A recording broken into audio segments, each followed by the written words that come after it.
So, part two of the Funky Flier for this week, and it seems to be almost like an epic journey that I've been through to get to this point. What? Hang on, you started midway through a sentence. What's going on? Well, I think maybe it's because I'm getting a little bit accustomed to daylight now, as in getting out in the morning and actually seeing daylight. You know what I'm saying? It's really quite a... Ooh. Good morning, good evening, good afternoon, ladies and gentlemen, those who are not quite sure. And generally, those who are just generally happy to know who they are, allegedly. It's me, Marky P, your favourite DJ, radio presenter, supporter of many genres, DJ extraordinaire. Now, as I was saying, I was trying to continue on from the Funk Odyssey stuff and why, because I think the 100th edition for me is quite a milestone, as I said yesterday. And ironically, the strange thing is, and I don't know how to put this without being big-headed, but I've always put in the extra effort to make sure that the content was current and relevant. Now, the reason and the logic behind Funk Odyssey really is about playing the music that you want to hear, and maybe some of the stuff that you haven't heard for such a long time, some of the rare stuff. Now, that's one of the things I wanted to give you a heads up for Wednesday's show. It's not going to be the standard show that I'm used to. You're used to hearing some of the disco funk stuff, some of the house stuff, and it's going to be sampled based on tracks that you would know and love. Now, there's some real big hip-hop tracks in there, okay? And basically what I've done is I'm going through like a deconstruction. What do I have to be behind a lorry? My car was clean now, I've got dirty now.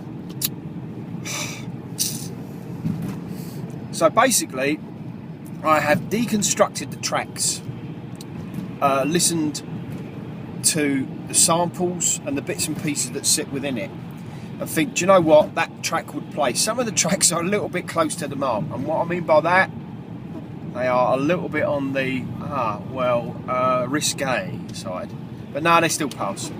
They'll still pass. So basically, what you'll hear will be the track that is used to sample first. Then you'll hear the samples. And what I'm going to do, I'm hoping to, if Jonathan comes up with it, is Jonathan's the jingle guy that I use. God, amount of rubbish that's coming off of this lorry. Is basically going to be like a sample jingle. So you'll hear sampled. So that's where you'll hear it. So then you'll know, yeah, now I know, that's where it was. So, the reason why I was doing that is because I wanted you to know, oh yeah, now I know where that was in the song. It's just almost like a journey of discovering. It's like saying, okay, listen for it yourself and then see if you can guess where it is. You're listening to each of the track very carefully. But, as I said, I wanted to do this for some time. What I might do, on the success of this one, on the success of it, if you like it, what I'll do is I'll do it every, say, 3-4 months. I'll do a sampled special. Because, as we know, there are a load of tracks out there that have repurposed, resampled, reused the old school stuff and brought it into the new school today.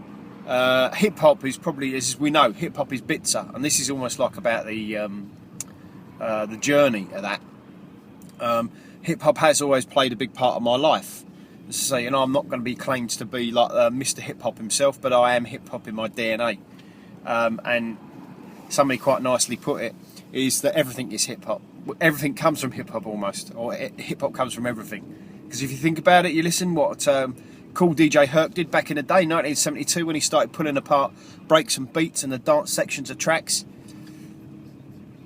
It was like, wow, yeah, that makes sense. That's a dancey bit. And then people used to start popping and locking and spinning, and B-boys then evolved from that. So just wanted to really kind of finish off what I said yesterday, because obviously I didn't really. You only get about like 5 to 7 minutes and stuff, and then it kind of gets to the point where people are falling asleep. So if you're not asleep already, wake up! All right, if you're not already asleep. So I just wanted to explain. So the show is going to be slightly different, but it will be interesting. I can tell you that it will be a journey. It will be a ride. Now, I've got to have confirmation, but I think maybe Stacey B might be covered by Rendell tomorrow. And what I'll do is I'll be back tomorrow to give you the agenda rundown of what's going on Soul City Grooves this week. Because I think Stacey's actually away on business. So basically, it will be a matter of seeing if we can. Well, who sits in the chair? It may be Rendell. You never know. So, people, it is Tuesday. We are building up. I'm getting very excited about this show already, and I will speak to you guys through the microphone. See you later.